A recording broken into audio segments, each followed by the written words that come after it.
Good morning. Welcome to Thursday. What a great Wednesday night we had. What a great weekend. God has been so good to us. And I'm so thankful for your faithfulness. Unusual weather, church meeting outside like we have, and a lot of hot days. But I'm so thankful for your faithfulness. And I realize some of you aren't able to get out. And I hope these videos, the morning moments, and then the video of our service, I hope that's a help in keeping you tied in with us. You matter to us, and many of you, I know your health prevents you from getting out, and I hope you're praying. And I want to talk a little bit about that this morning. I also want to mention, don't forget our morning moments and online listeners. And we've got if you didn't get to hear the morning moments yesterday, we have 20 different boxes, treasure chests, 20 different treasure chests, and different groups of our church, or we've divided into 20 groups. And the goal is that each group would get $2,020 in their box. Well, you that are watching right now, this is your box, morning moments and online listeners. If you're listening to the service online, that's your box. And now when one box gets full, then the people in that group can help another. My name's in at least 4 of these groups, the staff and the Sunday morning church crowd's got a box that's all of ours, and then this one, and then I'm in the choir one. So I've got at least 4. I might be another, but I know I'm in those 4. And so I'm putting some money in each. I had change I'd saved each year. I save the majority, I'd say all my change, but maybe not all, but most of my change.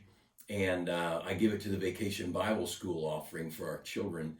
And this year, of course, we didn't have Vacation Bible School, so we brought that down last week and was able to divide that up among the boxes, several big bags of change. And I thought about taking it to a store and selling it. People are talking about there's not any change, and I don't know where it's going if there's not change. It doesn't disappear. Matter can't be created nor destroyed unless some government gets involved. They can mess up a lot of things.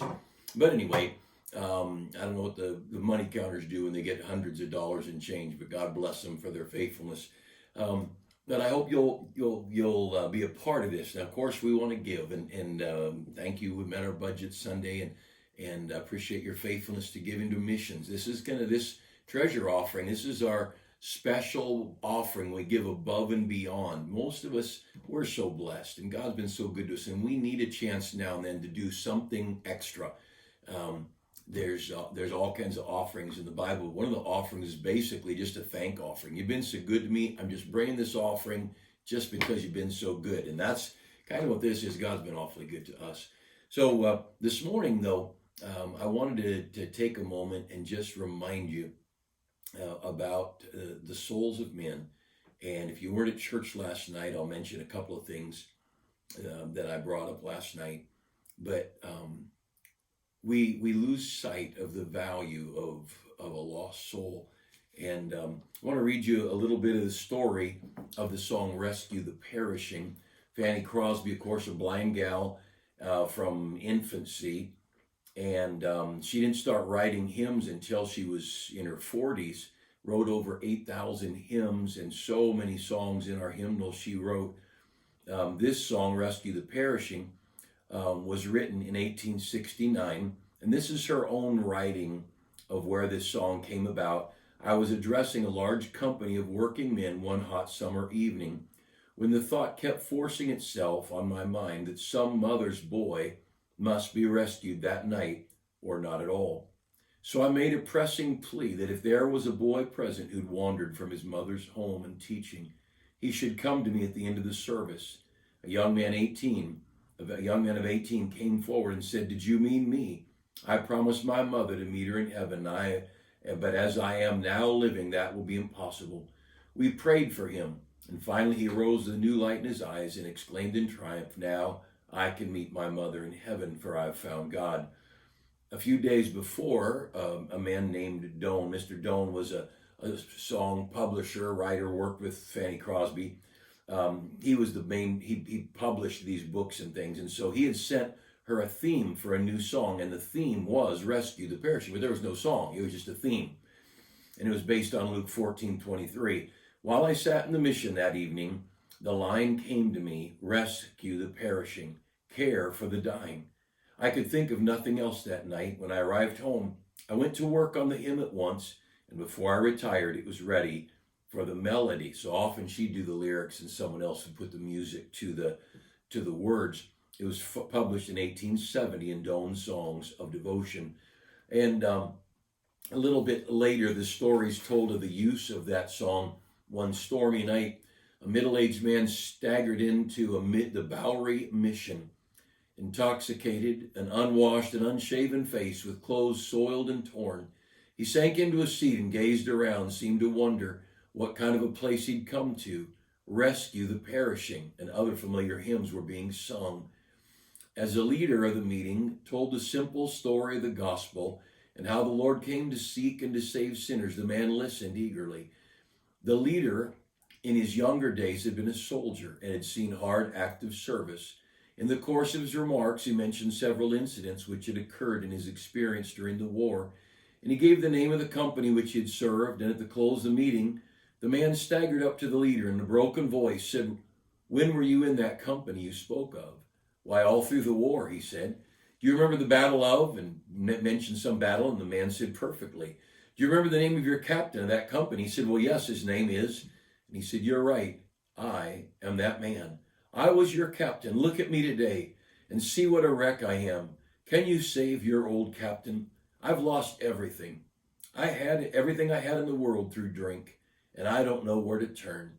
He was converted that evening, and with the help of his friends, he began a life of usefulness and respectability.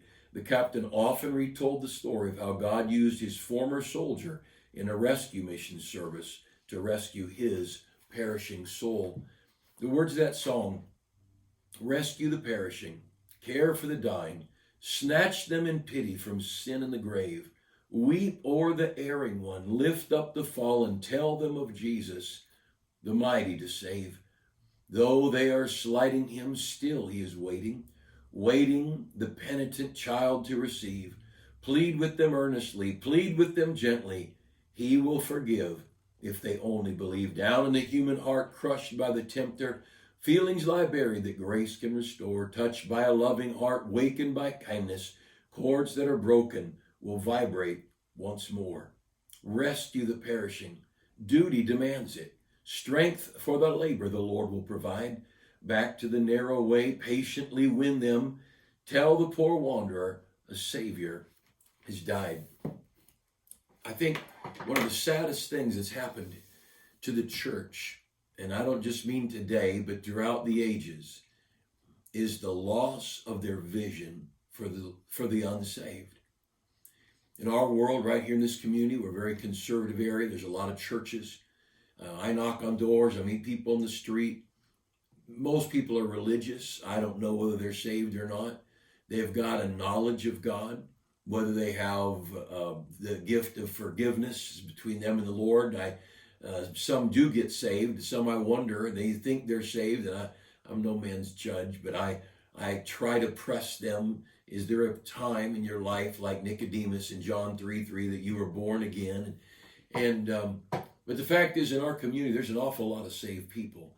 And then we've got our health problems, and we've got our money problems, and we've got our family burdens and heartaches. And pretty soon we can get ourselves so surrounded by our own burdens that we forget people are dying and going to hell. We can forget those children who used to ride our buses, who now, because of this quarantine fiasco, because of the COVID craziness, hundreds and hundreds of children who would have been in Sunday school and heard the gospel have not been in Sunday school, and they have not heard the gospel. Thousands of people put together the rest homes, the rescue missions, the jails, the buses, and thousands of people have not heard the gospel that would have heard it. And I want to challenge you, as the hymn, the verse says, that weep o'er the erring ones, lift up the fallen, go to God, and go to God on behalf of that broken and lonely life. Go to God on behalf of that person. We go by the person on the street, the homeless, and we'll think, well, it's a drug problem or it's an alcohol problem. Well, what of the maniac of Goddard? there in Mark chapter 4. Jesus' boat goes up on the shore, and this guy comes out of the tombs. He's had broken chains on his wrists. He's cut himself. He's no doubt covered with wounds, infected sores, naked, an animal. That's just the person we're looking for when we go out soul winning on Saturday, isn't it? You know, we see that, we turn away. But he came and fell down at the feet of Jesus.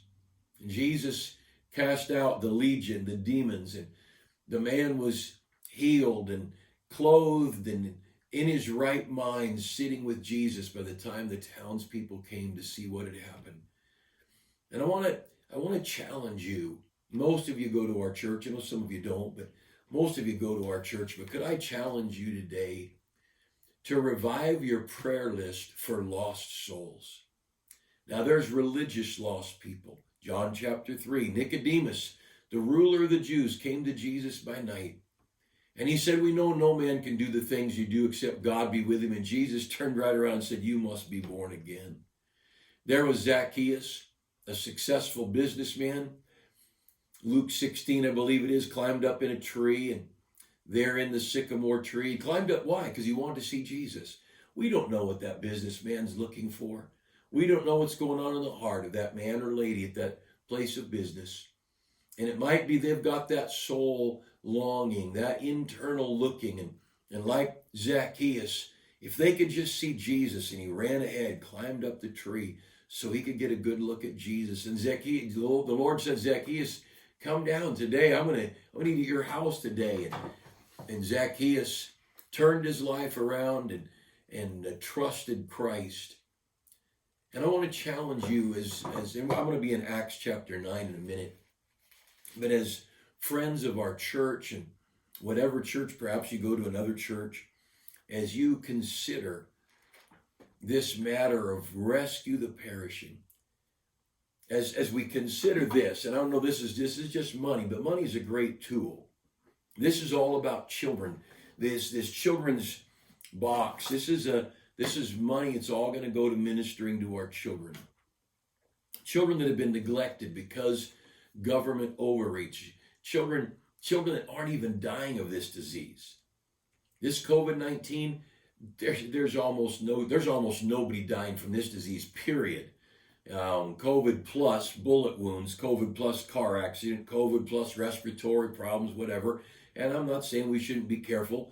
On a normal flu season, if I'm a little bit sick, I'm going to be very careful about hugging my mom. She's older than me, however old that is, and I don't want her to get anything. We have certain decency and respect among humanity. We never destroy people's businesses over it. We never shut down schools. We never shut down the NFL, although I've got no lost feelings over that, the way they've been. But this whole thing has cost our children. It's cost the rescue mission. Have you thought to pray for the rescue mission? There are more people in the street right now in California than there were in the last couple of years. This last 6-8 months, it's raised drug and alcohol addiction. It's raised domestic abuse numbers. This COVID thing has been an evil, evil tool. And if the numbers, only God knows, but if the numbers could be tallied of the lives lost and the hurt caused by, in my mind, and I'm not a doctor, but in my mind, an overreaction to this, the cost there is greater than the cost of COVID itself. Remember the numbers, over 99% of the people who get COVID get over it. Half the people who get COVID have to have a test to find out. They don't even know they have it. They don't even know they're sick. That's half the people who get it. And of the half who do know they get it, there's every variation of extreme measure of how sick they are. But the fact is, almost everyone gets over it. There are not bodies in the streets. The morgues are not overrun. And here in our country, we have hurt so many people, children that don't have school going on right now. And some teachers giving them a tablet and to do online school. And a lot of those kids don't know how to use a tablet. They know how to play video games on it. Many of the kids, they don't They don't even have internet in their home. Their families are so poor. These families, some of the people who ride our buses, they're so poor. We've been at homes that don't have electricity. And how are they going to do this? Rescue the perishing, care for the dying, snatch them in pity from sin and the grave, weep over the erring ones, lift up the fallen. Oh, we ought to be praying for the lost. I want you to look at Acts chapter 9. And again, you may not get out very much. You may be very guarded with your health situation. You may be not able to get out very much. But oh, you could pray. You could get in your car and drive. Call up one of our staff guys and say, tell me where some of the bus routes are. And then you get out and just drive one of those bus routes real slow and look at house after house and pray. See the kids out in the yard. See how poor they are. See the yards overgrown with weeds. One guy, I'm going to say a senior in high school, rode our bus so faithfully, and his house had no power and so many difficulties there that often he slept out in the back of the pickup in the yard. And that was his bedroom. And I've been in homes where there was trash bags just thrown out into the yard, and dozens and dozens of trash bags scattered around the yard. Homes where there's no power, no water, no gas. And you know, somebody's got to tell those people about Christ. And if not you, you can pray for those who would. And you know what? There's also business people. There's that unusual person with the dreadlocks that are pink and the nose ring and tattoos on their face, and you know the one and that's at a store I've been to. That's the person behind the cash register, and they're a little scary to look at. That's a lost soul. That's somebody God wants and somebody the devil wants. And oh, could I challenge you to pray? Pray that God would draw the lost politician, the lost businessman, the lost unemployed person that somehow manages to find money for beer but can't find money for the electric bill. That lost child, those folks in the rest home that have been without church month after month. Could you pray for the lost? I mean, Christ was willing to leave his home and die so that we could hear the gospel. What are we willing to do so that others can hear the gospel? Lost, look, people, if they don't get saved, they go to hell. If they don't come to Christ, the only religion in the world that promises free forgiveness is Christianity through Jesus Christ and his shed blood. And he offers a free gift of eternal life. Whosoever shall call on the name of the Lord shall be saved. Romans 10 says, how shall they call on him whom they have not heard? If we don't go tell them, they can't call on him. Now, I want you to look with me at Acts chapter 9. I want to give you just a couple of quick thoughts. This is where the Apostle Paul is converted. Saul of Tarsus was his name. Verse 1, Saul breathing out threatenings and slaughter against the disciples. And I'm going to skip through here. Most of you know the story. Saul's on his way up to Damascus, going to arrest Christians and drag them to Jerusalem or wherever, jail them, torture them, kill them. And I want you to just look through a couple of things with me. First of all, we don't know what's going on around us. We have no idea. Now, God calls a man named Ananias. And so that's where the soul winner comes in. In verse 10, there was a certain disciple at Damascus named Ananias, and he said to him, and to him said the Lord in a vision, Ananias, and he said, behold, I'm here, Lord. And the Lord said to him, arise, go to the street which is called Straight, and inquire at the house of Judas for one called Saul of Tarsus, for behold, he prayeth.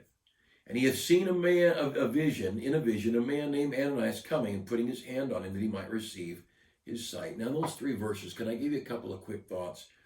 First of all, in verse 11, there's a man praying.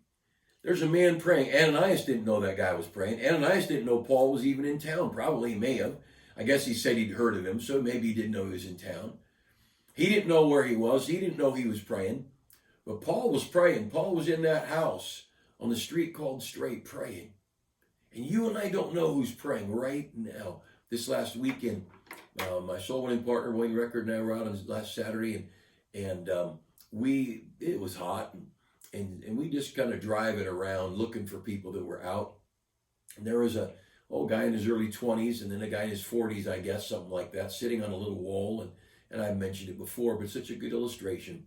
I dropped off Brother Record, and I couldn't find anywhere to park right there's a lot of cars, so I went down. I said, well, I'll just go, you go ahead and talk to him. I'll just go talk to people in these houses and knock on some doors or whatever. And so I went down the street and back up, and in the course of time, he talked to those two guys as a father and son, and the dad said he's a contractor doing well financially in his business and all, but he said, I was just telling my son, I need something. And 2 or 3 times in the weeks prior to this day, they'd talked, and the dad knew he needed something. And at one point he told his son, we need to get to church. Now, you don't know who's praying. I don't know who's praying. Well, that dad and son bowed their head there. 100 had to be 110 degrees. That dad and son bowed their head there on the side of the street with Brother Record and trusted Christ as Savior. Now, nobody knows who's out there.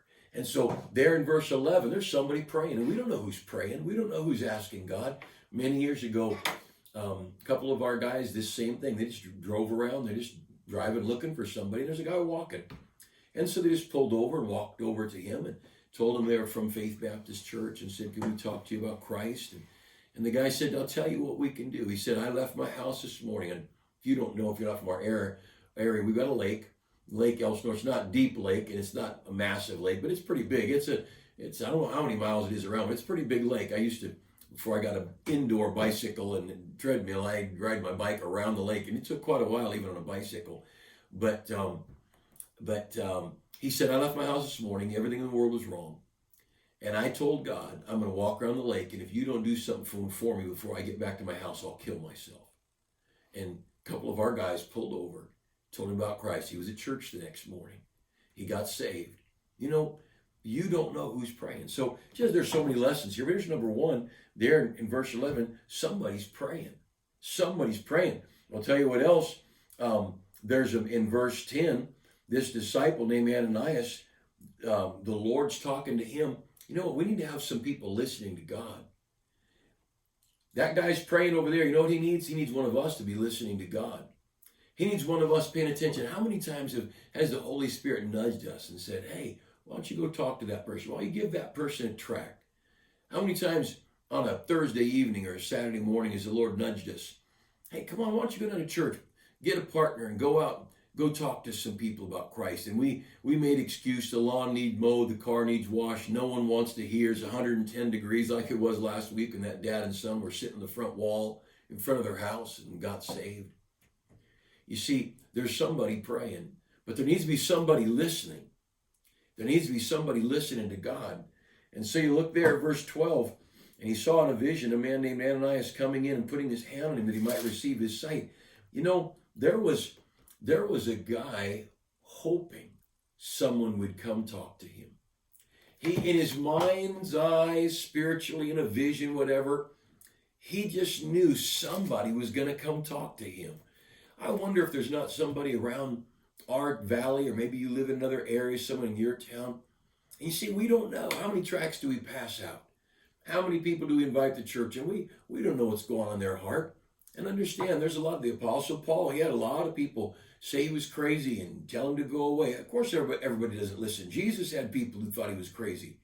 One of Jesus' own disciples was the devil. And, don't worry about those who don't hear. Go looking for those who do hear.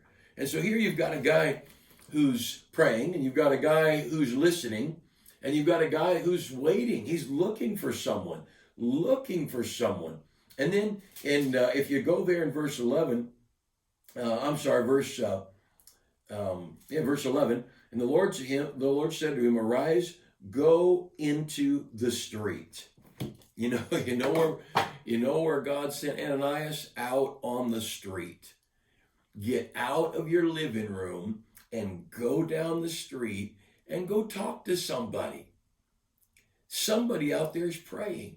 Is there someone in here listening? Somebody out there has a heart wishing someone would help them. We don't know. We just don't know. Many years ago, a lady got saved in our church. She was faithful for so long, moved out of our area, but She taught Sunday school. She did everything in our church, everything but be the pastor. But when I met her, she'd been literally thrown physically out the front window of a little place they were renting, and just a tragic story. A beautiful, beautiful young lady, and had a child, and it was just a wreck. And she's down at the park, and her world had come to an end. And one of our folks was out on Saturday, just wandering, looking, and walked over to her. She was not a down and outer. She wasn't like that. She just got in a really bad situation. But this was a smart, educated, well reared. I mean, her parents were sharp, and family that was sharp, and man, this is a good lady at a very bad hour. And one of our folks went over and talked to her, and she got saved, started coming to church, and for years and years and years, such a faithful part. Some people's lives are broken. If I could tell the names of people and how God rebuilt lives, the stories go on and on. People on our church staff that were saved because somebody just invited them. People that were saved because somebody cared. There's a couple. They were down. I know they were here Sunday and probably were here Wednesday, but so many people are in their cars. I can't tell for sure, but I talked to them Sunday, and a broken heart, jail record, bad past, and I got to lead this guy to Christ, and now he and his wife have been here 35 years later, 30 more than that probably, and all these years later, a good, clean, upstanding life, and all just people matter. Now, carry some tracts. Now, I don't have them in my pocket. I took them out, put them over on the chair here in my office, so I look presentable. I probably shouldn't have my sleeves rolled up, but it gets warm fast in these mornings, and I just want to encourage you. Pray. Would you pray? Pray for the lost. Policemen right now need the gospel. You don't think there's some pressure on them? Those two police that were just shot recently, got to pray for their family. You see a police car pulling over somebody, you ought to stop and pray. Pray for their safety. Pray for their attentiveness. But pray that they would get saved. How many police and people in law enforcement take their own lives, or liquor's a part of their life and ruins their home and marriage? You know what? They need Christ. They need Christ. And here we sit. We're saved. We've got Bibles. Most of us have multiple Bibles. Have we uttered a prayer for the lost of our community? Have we uttered a prayer for the lost where our missionaries are? Oh, take time to pray. Ere you left your room this morning, did you think to pray? Rescue the perishing, Fanny Crosby wrote. Care for the dying. Snatch them in pity from sin and the grave. Would you pray? Take time today to pray for the lost of our nation, for our churches, for God's blessing. I hope you have a great day, and hope you're praying for Sunday. I want to challenge you. Pray that visitors would come Sunday, and if you get out of the house, give a tract to somebody, invite them to church. Let's all invite people to church. Now, the biggest thing is to get them saved. But if you don't know how to get around to the gospel and the circumstances, get them a tract and say, hey, come on down to church. We'll talk to you about how you can know for sure heaven's your home. Pray for this weekend that God would bless the preaching of his word. Thank you for taking a few minutes together. Have a great Thursday.